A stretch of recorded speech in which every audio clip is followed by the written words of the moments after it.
بسم اللہ الرحمن الرحیم۔ کسی مسجد میں سیمنٹ کی بوری دینے سے کسی غریب کے گھر میں آٹے کی بوری دینا یہ زیادہ بہتر ہے، جبکہ اس حوالے سے سوڈان کے کسی خطیب کے حوالے سے ایک مشہور اور دنیا کا مختصر ترین خطبہ جمعہ سوشل میڈیا کے اوپر گردش کر رہا ہے کہ جس میں انہوں نے کہا کہ کسی بھوکے مسکین شخص کے پیٹ میں ایک لقمہ پہنچانا 1000 مساجد کی تعمیر سے بہتر ہے۔ تو آئیے آج اس بات کا جائزہ لیتے ہیں کہ شرعاً کیا ایسا ہی ہے واقعی میں یا پھر ایسا نہیں ہے۔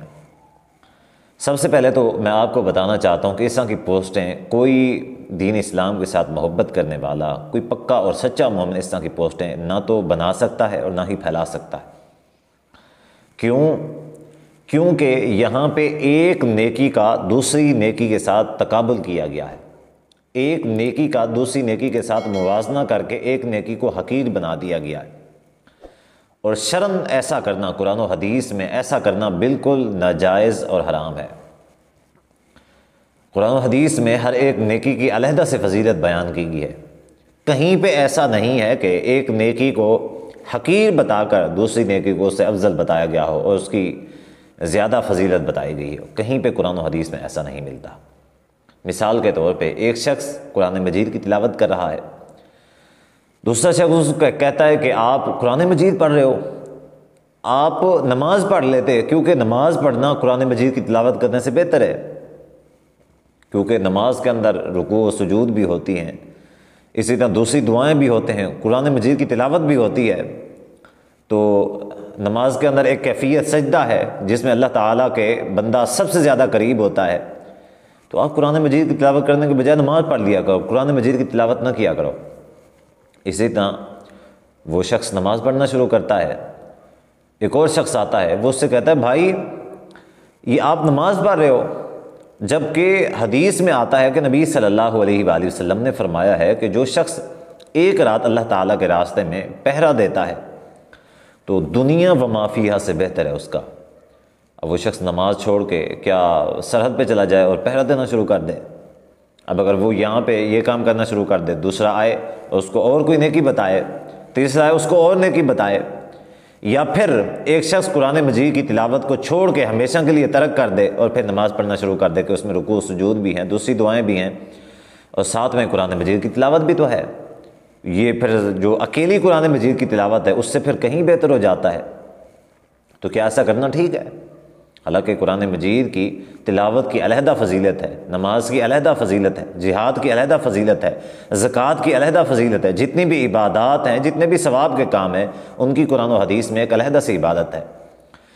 اب مسئلہ یہ ہے کہ یہ جو لوگ اس طرح کی پوسٹیں بناتے ہیں اور اس طرح کی پوسٹیں پھیلاتے ہیں، اصل میں یہ بے دین اور لبرل اور سیکولر قسم کے لوگ ہوتے ہیں۔ ان کی عادت ہوتی ہے کہ یہ ایک نیکی کا موازنہ دوسری نیکی کے ساتھ کرتے ہیں، اور ان کا جو مقصد ہے وہ یہ ہے کہ لوگ مساجد کی طرف توجہ نہ دیں، مساجد آباد نہ ہوں، بلکہ دوسرے کام جو ہیں لوگ دوسرے کاموں کی طرف بڑھ جائیں، اور انسانیت کا مذہب جو ہے وہ ان کے نزدیک سب سے بڑا ہے، اسلام کی ان کے نزدیک کوئی حیثیت نہیں ہے، اور وہ لوگ یہاں پہ مسلمانوں کو دھوکہ دینے کی کوشش کرتے ہیں۔ مثال کے طور پہ اب میں بتانے لگا ہوں کہ اگر آپ لوگوں نے تقابل کرنا ہے تو ایک نیکی کا دوسری نیکی کے ساتھ آپ تقابل کیوں کرتے ہیں؟ آپ یہ کہیں کہ اچھے والا موبائل لینے سے بہتر ہے کہ بندہ سستے والا موبائل لے لے اور کسی غریب اور بھوکے کے گھر آٹے کا تھیلا بھیج دے، کسی بھوکے کو کھانا کھلا دے۔ آپ یہ کیوں نہیں کہتے کہ کوئی شخص اچھے والی زیادہ مہنگی ترین گاڑی خریدنے سے بہتر یہ سستے والی گاڑی خرید لے، کسی مستحق کسی غریب کی جو بیٹی ہے اس کی شادی کروا دے؟ آپ ایسا کیوں نہیں کہتے کہ کوئی شخص بزنس کلاس میں سفر کرنے کی بجائے کسی ایک نارمل جو ہے وہ سیٹ کے اوپر سفر کر لے تو اس کے جو پیسے بچ جائیں گے وہ اللہ کے راستے میں دے دے، غرباء اور مستحقین یا بیواؤں میں تقسیم کر دے؟ ایسا کیوں نہیں کہتے وہ لوگ؟ کیونکہ ان کا مقصد یہ نہیں ہے، اور جو اس طرح کی باتیں کرنے والے لوگ ہوتے ہیں وہ عبادت کا دوسری عبادت کے ساتھ تقابل کرتے ہیں تاکہ ایک عبادت جو ہے وہ ترک ہو جائے۔ اب یہ کہنا کہ کسی ایک غریب اور بھوکے شخص کے پیٹ میں ایک لقمہ پہنچانا 1000 مساجد کی تعمیر سے بہتر ہے، اب مجھے بتائیں کہ 1000 مساجد وَأَنَّ الْمَسَاجِدَ لِلَّهِ فَلَا تَدْعُوا مَعَ اللَّهِ أَحَدًا، حدیث میں آتا ہے نبی صلی اللہ علیہ وآلہ وسلم نے فرمایا من بنا للہ مسجدا بنى اللہ لہ بیتا فی الجنہ، کہ جو شخص مسجد بناتا ہے، اللہ کا گھر بناتا ہے، اللہ تعالیٰ جنت میں اس کا گھر بناتا ہے۔ یہ کوئی چھوٹی فضیلت ہے؟ پھر 1000 مساجد بنانا،